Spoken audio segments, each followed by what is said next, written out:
ತುಳಸಿ ಪೂಜೆ ಶುಭ ಮುಹೂರ್ತ, ಪೂಜೆ ವಿಧಾನ, ಮಹತ್ವ ಹಾಗೂ ಮಂತ್ರ, ಕಳಶವನ್ನು ಹೇಗೆ ಸ್ಥಾಪಿಸಬೇಕು ಮತ್ತು ಎಷ್ಟು ಪ್ರದಕ್ಷಿಣೆಯನ್ನು ಹಾಕಬೇಕು, ಸಂಪೂರ್ಣ ಮಾಹಿತಿ ತಿಳಿಯಿರಿ.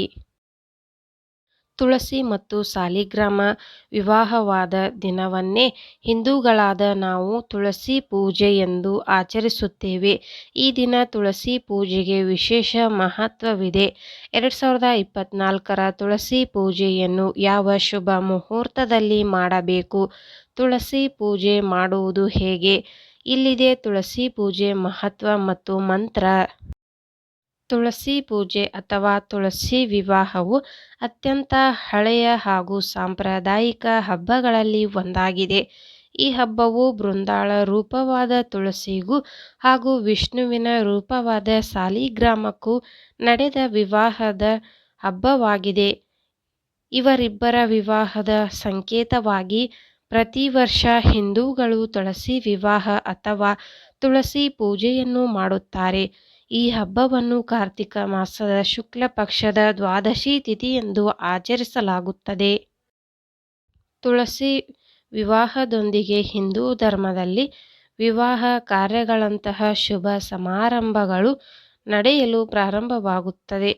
ದೇವುತಾನ ಏಕಾದಶಿಯಂದು ವಿಷ್ಣುದೇವನು ಯೋಗ ನಿದ್ರೆಯಿಂದ ಎದ್ದು ಸೃಷ್ಟಿಯ ಕಾರ್ಯವನ್ನು ಮತ್ತೊಮ್ಮೆ ತಾನು ಪಡೆದುಕೊಳ್ಳುತ್ತಾನೆ. ನಂತರ ಅವನು ಸಾಲಿಗ್ರಾಮ ರೂಪದಲ್ಲಿ ತುಳಸಿಯನ್ನು ವಿವಾಹವಾಗುತ್ತಾನೆ.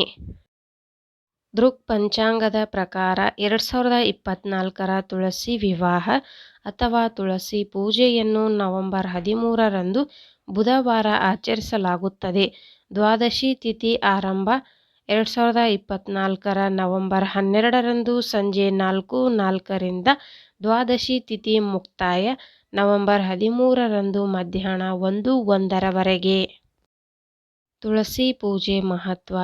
ತುಳಸಿ ಪೂಜೆ ಕೇವಲ ಸಾಂಕೇತಿಕ ಹಬ್ಬವಲ್ಲ, ಇದು ಹಿಂದೂ ಧರ್ಮದಲ್ಲಿನ ವಿವಾಹ ಕಾರ್ಯಗಳಂತಹ ಮಂಗಳ ಕಾರ್ಯದ ಆರಂಭವನ್ನು ಸೂಚಿಸುವ ಹಬ್ಬವಾಗಿದೆ. ಶ್ರದ್ಧಾ ಭಕ್ತಿಯಿಂದ ತುಳಸಿ ಪೂಜೆಯನ್ನು ಮಾಡಿದರೆ ವ್ಯಕ್ತಿಯು ವೈವಾಹಿಕ ಸಾಮರಸ್ಯವನ್ನು ಮತ್ತು ಆಧ್ಯಾತ್ಮಿಕ ಉನ್ನತಿಯ ಆಶೀರ್ವಾದವನ್ನು ಪಡೆದುಕೊಳ್ಳುತ್ತಾನೆ ಎನ್ನುವ ನಂಬಿಕೆ ಇದೆ. ತುಳಸಿಯನ್ನು ದೇವತೆಯಾಗಿ ಗೌರವಿಸಲಾಗುತ್ತದೆ ಮತ್ತು ಹಿಂದೂ ಧರ್ಮದ ಮನೆಗಳಲ್ಲಿ ಶುದ್ಧತೆ ಮತ್ತು ರಕ್ಷಣೆಯ ಮೂಲವಾಗಿ ಪೂಜಿಸಲಾಗುತ್ತದೆ.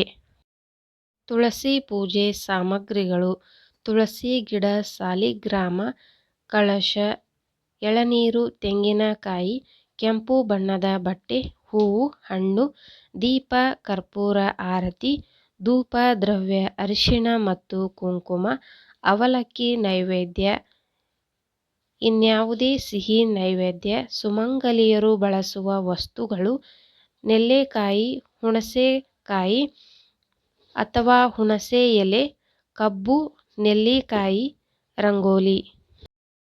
ತುಳಸಿ ಪೂಜೆ ಮಾಡುವ ವಿಧಾನ. ಪ್ರತಿ ಪೂಜೆಗಾಗಿ ತುಳಸಿ ಕುಡೋಲು ಕಬ್ಬಿನ ಚಪ್ಪರ ಅಥವಾ ಮಂಟಪದಿಂದ ಅಲಂಕರಿಸಲಾಗುತ್ತದೆ. ತುಳಸಿಯ ಮುಂದೆ ಸಗಣಿಯಿಂದ ನೆಲವನ್ನು ಸ್ವಚ್ಛಗೊಳಿಸಿ ರಂಗೋಲಿಯನ್ನು ಹಾಕಲಾಗುತ್ತದೆ. ನಂತರ ತುಳಸಿ ಬಳಿ ಸಾಲಿಗ್ರಾಮವನ್ನು ಇಟ್ಟು ತುಳಸಿಯಲ್ಲಿ ಹುಣಸೆಕಾಯಿ ಮತ್ತು ನೆಲ್ಲಿಕಾಯಿ ಗಿಡವನ್ನು ನೆಡಲಾಗುತ್ತದೆ. ತುಳಸಿಯ ಸುತ್ತ ದೀಪಗಳನ್ನು ಹಾಕಲಾಗುತ್ತದೆ. ಹೂವು, ಅರಿಶಿಣ, ಕುಂಕುಮದಿಂದ ತುಳಸಿ ಮತ್ತು ಸಾಲಿಗ್ರಾಮಕ್ಕೆ ಅಲಂಕಾರವನ್ನು ಮಾಡಲಾಗುತ್ತದೆ. ಹಣ್ಣುಗಳನ್ನು ಅರ್ಪಿಸಲಾಗುತ್ತದೆ. ತುಳಸಿಯನ್ನು ಕೆಂಪು ಬಟ್ಟೆಯಿಂದ ಮುಚ್ಚಲಾಗುತ್ತದೆ. ಬಳಿಕ ತುಳಸಿಯ ಮುಂದೆ ಅಕ್ಕಿಯನ್ನು ಹರಡಿ ಅದರ ಮೇಲೆ ಕಳಶವನ್ನು ಇಡಲಾಗುತ್ತದೆ. ಈ ಕಳಶಕ್ಕೆ ಕೆಲವು ಹನಿ ಗಂಗಾಜಲವನ್ನು ಸೇರಿಸಿ ನಂತರ 5 ಮಾವಿನ ಎಲೆಗಳನ್ನು ಇಟ್ಟು ತೆಂಗಿನಕಾಯಿಯನ್ನು ಅದರ ಮೇಲೆ ತೆಂಗಿನಕಾಯಿಯನ್ನು ಇಡಬೇಕು. ನಂತರ ತುಳಸಿಗೆ ಸುಮಂಗಲಿಯರು ಬಳಸುವ ವಸ್ತುಗಳನ್ನು ಅಲಂಕರಿಸಲಾಗುತ್ತದೆ.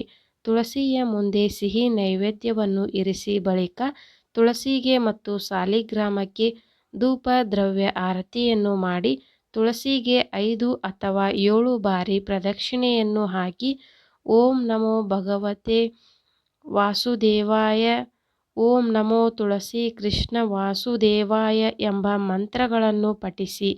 ಈ ಮಾಹಿತಿ ನಿಮಗೆ ಇಷ್ಟವಾದಲ್ಲಿ ಒಂದು ಲೈಕ್ ಮಾಡಿ ಹಾಗೂ ಸಬ್ಸ್ಕ್ರೈಬ್ ಮಾಡಿಕೊಳ್ಳಿ. ಇಂತಹ ಯೂಸ್ಫುಲ್ ವಿಡಿಯೋದೊಂದಿಗೆ ಮತ್ತೆ ಸಿಗೋಣ. ಈ ವಿಡಿಯೋ ಕೊನೆ ತನಕ ನೋಡಿದ್ದಕ್ಕೆ ನಿಮಗೆಲ್ಲರಿಗೂ ಧನ್ಯವಾದಗಳು.